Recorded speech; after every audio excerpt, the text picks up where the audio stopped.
89.9 KGRG. It's time for another mixed review.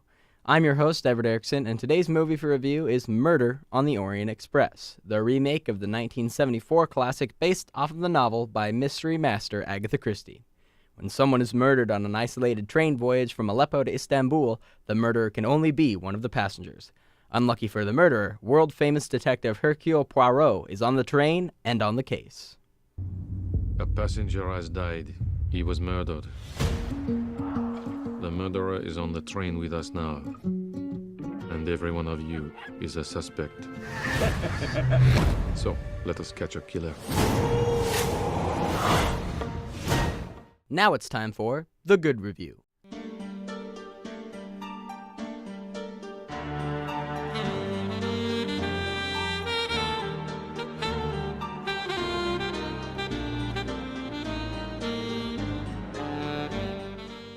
Kenneth Branagh is an amazing actor and has proven to be an amazing director on top of that.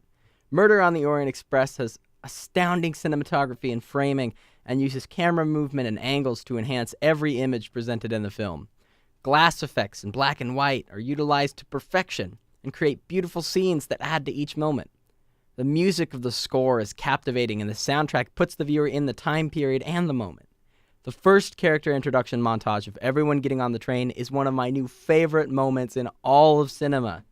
The chemistry between the actors is unparalleled, and the performances alone are amazing and heighten the mystery and intrigue of the story.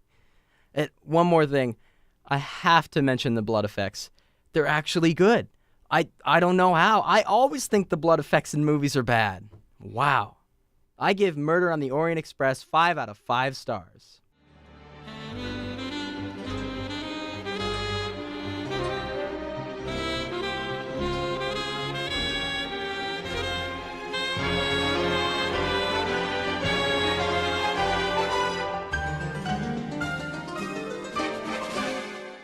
And now, the bad review.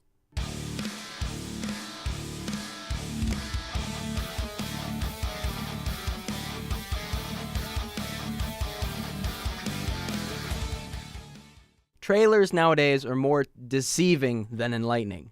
The trailer for this movie makes it seem like the person who gets killed is a suspect in the murder. Oh boy, this film has way too many shots that are too close up and tons of corny and dumb Creative Commons sound effects. Yes, the music in the movie is good, but way too many times it just doesn't match what's happening on the screen.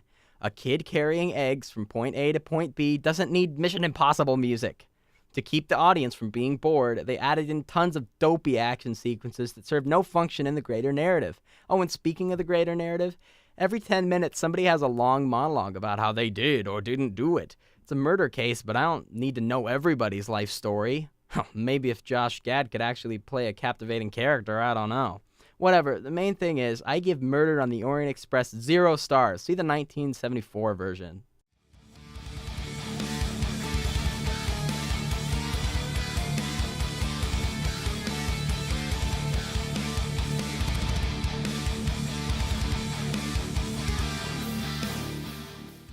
And there you have it. You heard from someone who liked it and someone who didn't. Hey, what they said was true, you know. Whatever you thought of the movie, it's worth your time to check out the 1974 version. It is a classic. Anyways, that was it for this week's Mixed Review, 89.9 KGRG.